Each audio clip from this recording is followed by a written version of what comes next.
आपने कई बार सुना होगा फलाने का हीमोग्लोबिन कम था इसलिए वो खून नहीं दे पाए, या फिर हीमोग्लोबिन इतना कम है कि अनीमिया हो गया। मगर ये हीमोग्लोबिन है क्या? देखिए, हीमोग्लोबिन हमारे रेड ब्लड सेल्स यानी कि आरबीसी में पाया जाने वाला प्रोटीन है। इसका काम पूरे शरीर में खून के जरिए ऑक्सीजन की सप्लाई करना है।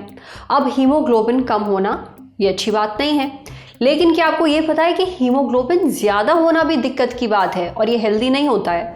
अगर आपका हीमोग्लोबिन हाई रहता है तो खुश होने की ज़रूरत नहीं है, ज़्यादा हीमोग्लोबिन के भी नुकसान हैं। आज सेहत के इस एपिसोड में हम हीमोग्लोबिन पर डिटेल में बात करेंगे। डॉक्टर से जानेंगे कि हीमोग्लोबिन कितना होना चाहिए, कितनी रेंज हाई हीमोग्लोबिन कहलाती है, हाई हीमोग्लोबिन के पीछे क्या कारण है, साथ ही जानेंगे लगातार हाई हीमोग्लोबिन से शरीर पर क्या असर पड़ता है, किस तरह के लक्षण देखने को मिलते हैं और इससे बचाव और इलाज कैसे किया जाए। सुनिए। Brought to you by Sensodyne K। बस बैक नहीं आया। SLS पैराफिन और दूध का करंट भी कौन? तो लाइफ का करंट ऑन? कुछ भी। तो ट्राई करके देख ले। Sensodyne K toothpaste for sensitive teeth.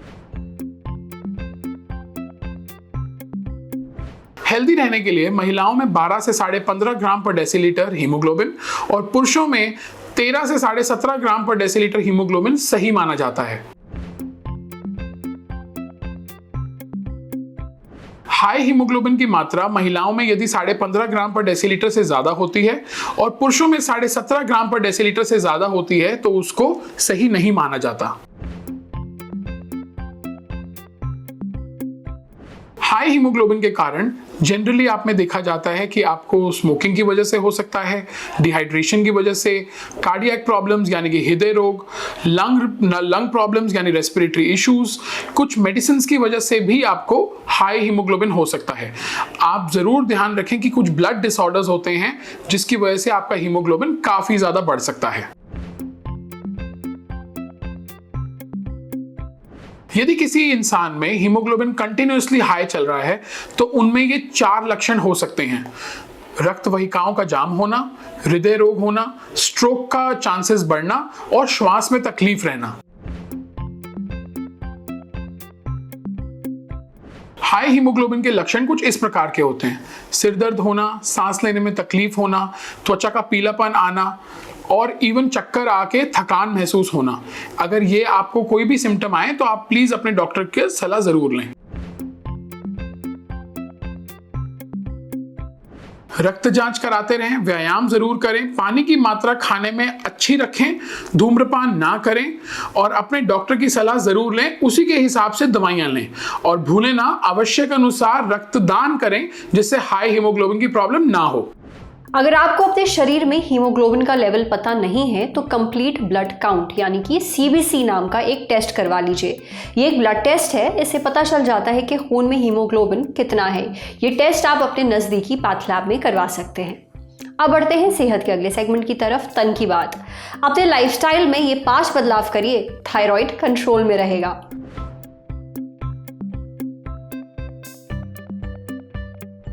Thyroid एक ग्रंथि यानी कि ग्लैंड है जो हमारे गले में होता है और इसका आकार एक तितली जैसा होता है। थायराइड ग्रंथि का काम है T3 और T4 नाम के हार्मोन बनाना। ये दोनों हार्मोन शरीर के मेटाबॉलिज्म को दुरुस्त रखते हैं। मेटाबॉलिज्म यानी हम जो खाना खाते हैं उसे एनर्जी में बदलने, नए सेल्स बनाने और पुराने को बचाए रखने का पूरा कार्यक्रम। साथ ही ये हार्मोन्स दिल, हड्डियों, मांसपेशियों और रिप्रोडक्टिव अंगों को ठीक तरह चलाने में भी मदद करते हैं। अब कई बार थायराइड ग्रंथि ठीक से काम नहीं करती। इससे शरीर में दिक्कतें होने लगती हैं, जैसे वजन बढ़ना, हर वक्त थकान महसूस होना, मांसपेशियां कमज़ोर हो जाना, जोड़ों में सूजन, दर्द रहना और कब्ज़ हो जाना। इसलिए ज़रूरी है कि थायराइड ग्रंथि का सही से काम करना। डॉक्टर हिमिका चावला ने हमें 5 ऐसी आदतें बताई हैं जिन्हें अपनाकर थायराइड ग्रंथि की सेहत सुधारी जा सकती है। पहली आदत है खूब पानी पीना। अब आप बोलेंगे ये तो नॉर्मल सी बात है। देखिए, डॉक्टर हिमिका कहती हैं कि पानी थायराइड ग्रंथि तक आयोडीन पहुंचाने का काम करता है। आयोडीन T3 और T4 हार्मोन्स के लिए बहुत ज़रूरी है। पानी पीने से खाना पचाने में भी मदद मिलती है। अगर हम कम पानी पीते हैं तो खाना पचने का प्रोसेस बहुत धीमा हो जाता है। इससे आयोडीन और सेलेनियम जैसे पोषक तत्व शरीर में अब्जॉर्ब नहीं हो पाते, स्टूल भी हार्ड हो जाता जाता है। वहीं पर्याप्त पानी पीने से मेटाबॉलिज्म सुधरता है। शरीर के लिए टॉक्सिन्स यानी गंदगी को निकालना भी आसान हो जाता है, जिससे थायराइड ग्रंथि ठीक से काम कर पाती है। दूसरी आदत है अच्छी नींद लेना।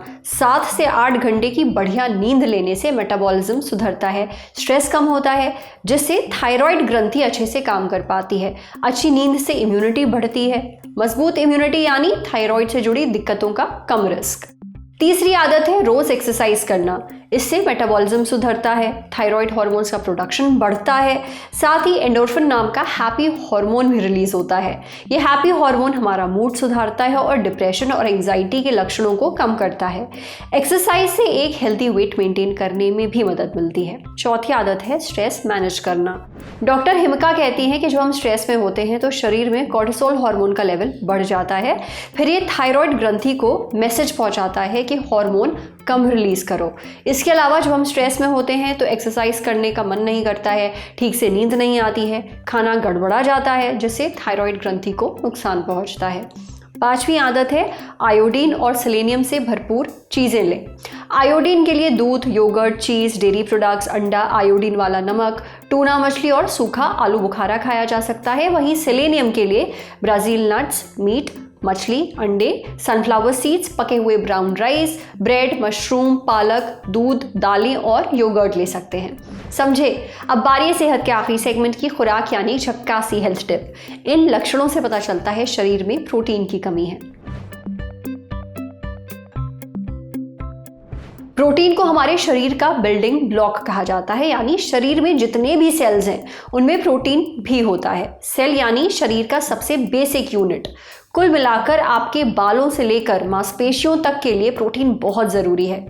एक हेल्दी इंसान को रोज़ उसके वज़न के प्रति किलोग्राम पर 1 ग्राम प्रोटीन की ज़रूरत होती है। मतलब अगर कोई 70 किलो का है तो उसे रोज़ 70 ग्राम प्रोटीन खाना चाहिए। हालांकि आपको कितना प्रोटीन खाना चाहिए ये आपकी उम्र, एक्टिविटी लेवल और ओवरऑल हेल्थ पर भी निर्भर करता है।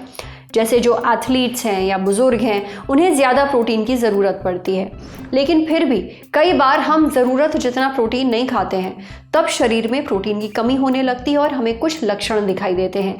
क्या हैं वो लक्षण जो बताते हैं कि हमारे शरीर में प्रोटीन की कमी है?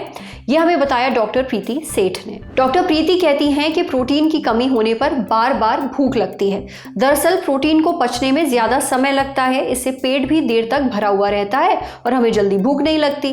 लेकिन अगर शरीर में प्रोटीन की कमी हो तो हर कुछ देर में खाने का मन करता है। दूसरा लक्षण मसल लॉस होना। जब हम कम प्रोटीन खाते हैं तो शरीर एनर्जी के लिए मसल के टिश्यूज को तोड़ना शुरू कर देता है। इससे मसल मास घटने लगता है, मतलब मांसपेशियां कमजोर हो जाती हैं, शरीर जल्दी थकने लगता है, ताकत लगाना या भारी सामान उठाना मुश्किल हो जाता है। तीसरा लक्षण है बार बार बीमार पड़ना। देखिए, हमारे शरीर में एंटीबॉडीज़ होती हैं जो किसी भी इन्फेक्शन से लड़ने में इम्यून सिस्टम की मदद करती हैं। ये एंटीबॉडीज़ एक तरह का प्रोटीन ही होती हैं। जब शरीर में प्रोटीन की कमी होती है तो एंटीबॉडीज़ घटने लगती हैं। इससे इन्फेक्शन होने या फिर बार बार बीमार पड़ने का जो रिस्क है वो बढ़ जाता है। चौथा लक्षण है घावों का देर से भरना।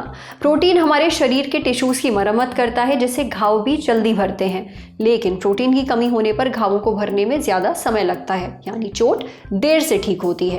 पांचवा लक्षण है स्किन, बालों और नाखूनों में बदलाव आना। प्रोटीन की कमी होने पर नाखून आसानी से टूटने लगते हैं, बाल झड़ने लगते हैं, सफ़ेद बालों की संख्या बढ़ने लगती है, वहीं स्किन बहुत रूखी हो जाती है, झुर्रियाँ और फाइन लाइंस भी दिखने लगती हैं। इसलिए डाइट में प्रोटीन होना बहुत ज़रूरी है। प्रोटीन के लिए पनीर, अंडा, दूध, दही, सोयाबीन, मेवे, टोफू, बीन्स, मीट और मछली खाई जा सकती है।